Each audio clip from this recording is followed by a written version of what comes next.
Hey, what's up, guys? Welcome back to another monster video. So in today's video, I wanted to do an analysis on this new ancestral monster that came out recently, and that is Enkidu the Untombed. So this is more of like an ancient ancestral, like that's the kind of vibe he's actually giving.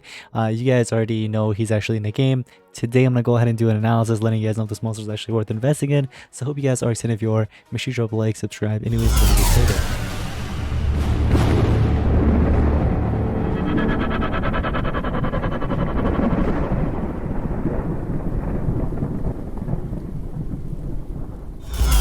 Oh yeah, so this was actually posted on the Monster Gen Social Point forum basically. Now actually, before we get into that, take a look at this little short video that they went ahead and actually posted on X or Twitter, whatever you want to call. So yeah, meet the new Ancestral. This is the new monster. I'm not sure if that's actually copyrighted, so I'm just gonna go ahead and pause it and mute it. But anyways, we have Enkidu the Untombed, and oh my, what? Wait, that is what he turns into once he... Oh, look at that. You can actually see Donra. Is this supposed to be Donra, guys? Do you guys see it? Do you guys see this or no? Or is it just me? Especially like just the legs, like this area here, like the bottom half with the tail, that looks like Dunra, the Megaton monster, guys. You guys remember from the legendary era? So if you guys aren't really familiar with who that is, look it up. But yeah, Enkidu the Untombed, guys. So this is part of, I think is that villains? But no, that's not villains actually. I think that's undead. Then we have the wielders. Then I don't know what those other two books are, but those two maybe for Team Wars. I'm pretty sure that this is for sure in Team Wars, but I'm not sure about this one. I think I've seen it once or twice or a couple of times.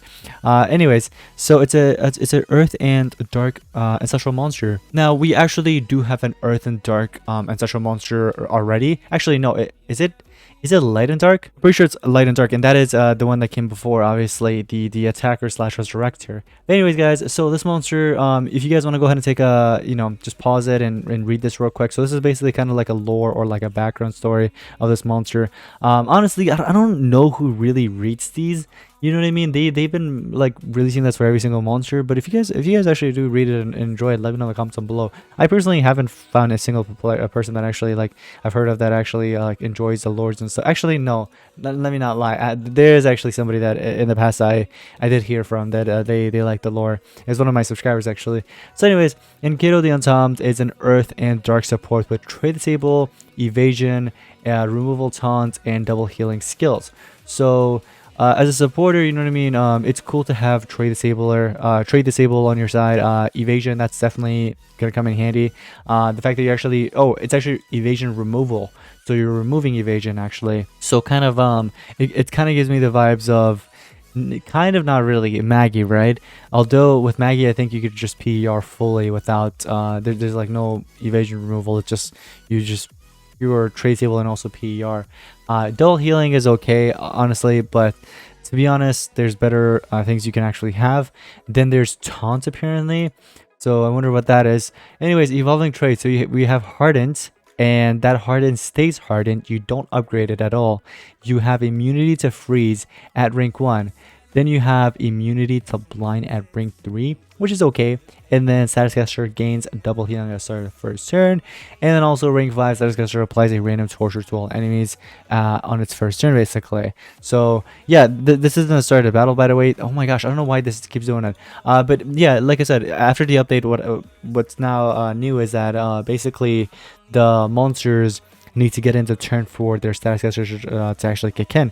So if this status caster, if you actually want to kick in, or this one, you basically need to get a turn in with the monster in order for it to actually go ahead and trigger. Alright guys, so take a look at this. The stats, I'm not sure if you guys can actually see the life, but I'm just gonna go ahead and kind of basically, actually I don't know if you guys could really see it even though I'm like doing this, and maybe if I actually kind of zoom out even more, you guys can actually see the life, but it's 581,485. I'm just gonna go ahead and kind of scroll back, zoom in, you know what I mean. But anyways, power, we have 22,913, speed is 16,016. Now his stats are actually pretty high. It's actually higher than every other, or most of the other ancestral monsters, if not all of them actually.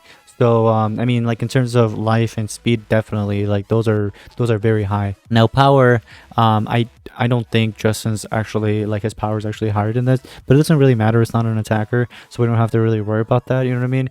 It is a dark monster in a light meta, just to let you guys know. So that kind of sucks.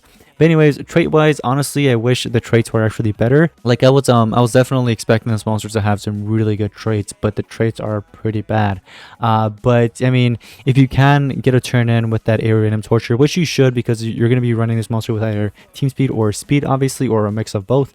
So this monster's going to be pretty fast, you know what I mean? Once you get that turn in, you're going to have that area random torture basically applied to the enemy, which is pretty good. And if you can basically kind of basically add in like a 7 cents torture like a talent on your side, let's say if you're running like a megaton monster with that, or a taunt monster, you can definitely do something like that, you know what I mean? Like deal extra damage with those tortures.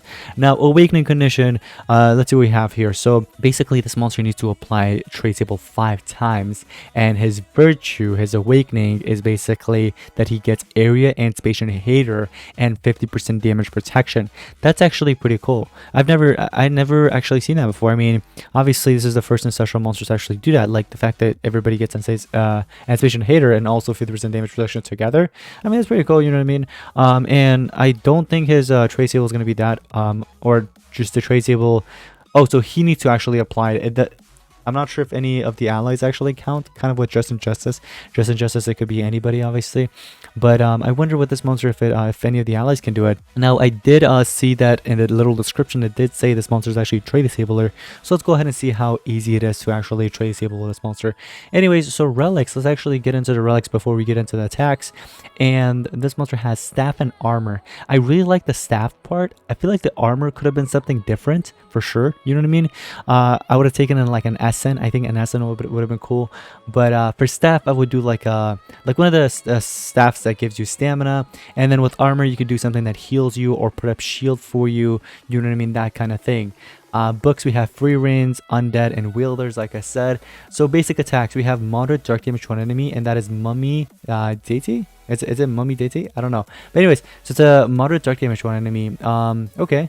Untombed god, which is a very low earth damage to all enemies, applies sandstorm. So it comes with a torture. But I don't think anybody's gonna be running this. We have H soul, which is a very low dark damage to all enemies, applies curse. So it comes with another torture here if you want to run it. So far we have all 0 cooldowns here, guys. Now for the next tier 1 skill, we have Eternal Bury, which is a low earth damage to all enemies, applies a random torture status effect to all enemies. So at least this one comes with a random torture, you know what I mean? So anyways, nothing is immortal. Alright, so this is a moderate earth damage to one enemy, applies a random torture status effect. One enemy. You have Magic Creator, which is a moderate special damage to one enemy, disable traits on one enemy. So there goes the first skill that actually trait disables. And the stamina so far are actually pretty good for all these skills. Actually, from what I'm seeing, all these ones are really good. Oh my goodness, this monster's stamina is so good. Like, you don't even have to run a staff there. Actually, sure, go for it, you know what I mean? But it's cool, you know, the fact that you actually see this monster. We don't see this pretty often. Like the amount of stamina this monster uses is so little, so that's really good. Like, that's definitely a plus for sure. But anyways, we have Cycle of Death, which is a low earth damage to all enemies, applies curse to all enemies, applies a random torture status effect to all enemies. I kind of wish this also came with like a PER, so it would have been low earth damage, PER, and then it comes with curse and random torture status effect. And in case you guys don't know what PER is, basically positive effect removal, you know what I mean? So in the beginning, it would just remove positive status effects from the enemies. So if the enemies have like immune to torture status caster or anything else, you basically get rid of that, then you apply the 2 tortures. That would have been really cool. Anyways, we have Intellect Founder, which is a low special damage to all enemies, and then it comes with trait disabled to all enemies. So that goes a +3, I'm pretty sure. This has to count as a +3. If it doesn't, that really sucks. Because that would have been like a +3 towards this, and then this monster, all he had to do was like trait disable 2 more times, and there you go, you get your awakened condition, which you get area anticipation hater. And this would have been really good against you know, a Mater, the magic monster that has the anticipation trait. You know, I'm talking about the ancestral monster that's really matter right now in PvP.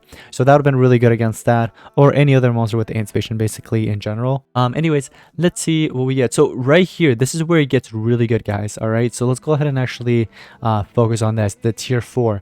And this is the skills that I'm pretty positive you actually have to rank up this monster in order to unlock these. You have Legacy of the Sands, which removes all taunts from one enemy, or yeah, It's actually from one enemy, and then you give yourself an extra turn.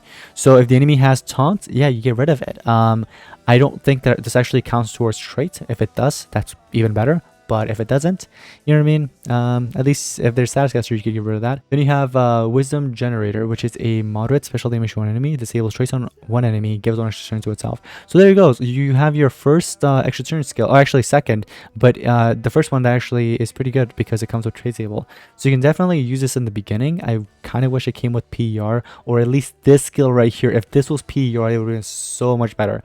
Like, then you would have definitely seen this monster start being used a little more, obviously. If this was actually just a PER, but it's unfortunately not. Then you have Cycle of Life, which removes evasion from all enemies, applies curse to all enemies, and applies double healing to itself. Last but not least, we have World Shaper, which is a low special damage to all enemies, disables traits on all enemies, and Sandstorm to all enemies. Okay, now this is cool. But like I said, guys, this monster would have been a lot better if only, okay? Hear me out. If this right here came with a positive effect removal, then you could have, give yourself an extra turn. Then you have another trade table that gives an extra turn, and then finally you could do whatever else. You know what I mean? A-way trade table or whatever. Then you can get yourself most likely your awakening, or next turn you can actually get that. But anyways, then you can actually definitely benefit from the virtue. You know what I mean? The virtue is actually pretty cool. I like the virtue for sure. Now, obviously, it's nothing crazy, like nothing like broken or anything like that. Well, obviously, we have Just Injustices, which is actually pretty broken in my opinion. But anyways, Curse of the Untombed, which is a curse to all enemies, quicksand to all enemies, and also Sandstorm to all enemies, and Bane. So it comes with 4 tortures. This is actually really good ultimate. If the enemy doesn't have torture immunity or anything else that's going to block you from applying this, this would be pretty huge for sure. Now, this could also kind of backfire against those ancestral monsters that has kind of like benefits from tortures towards their awakening, you know what I mean? So anyways, overall, stamina wise, pretty good. Cooldown wise, it's medium to low, I would say, or about medium for sure. And then yeah, you do have some special dark and earth skills apparently as this monster. Now, wait a second. Oh, wait, this whole time I was looking at it wrong. I'm like, what? Yeah, look at this, guys. This whole time I was looking at it wrong. This is the damage. Oh my goodness, I feel so silly. Now, the stamina cost is right here, actually. So you get 56. It's mainly moderate, I would say. Yeah, I was gonna say, this was kind of hard to believe, the fact that this, I was looking at this way. But yeah, no, so stamina cost is right here, guys. It literally says it right here. I kind of forgot. Oh my goodness. So yeah, the highest is World Shaper, which is 56, obviously. And then you have 54 for Cycle of Life and so on. So anyways, guys, let me know in the comments down below what you guys think of this monster. In terms of runes, I would do like speed and a mix of team speed. But definitely run another monster on the side so you can actually remove positive status effect. But now it shouldn't really matter that too much because, there's not going to be... I mean, yes, there's actually... Here's the thing. This is actually good against like King Adam because King Adam players are definitely starting to use that. And, the Anticipation monster as well, the magic one, you can definitely trade disable, that's for sure. So it'd be cool against those monsters. But any Megaton monsters with like status casters, then you're kind of doomed because you need another monster on the side to actually remove all their status effects. So just something to watch out from. That's the only thing this monster is really lacking besides the traits. But yeah, guys, let me know in the comments down below what you guys think of this monster. And that's going to be pretty much it. Thank you so much for watching. I'll see you guys in the next one.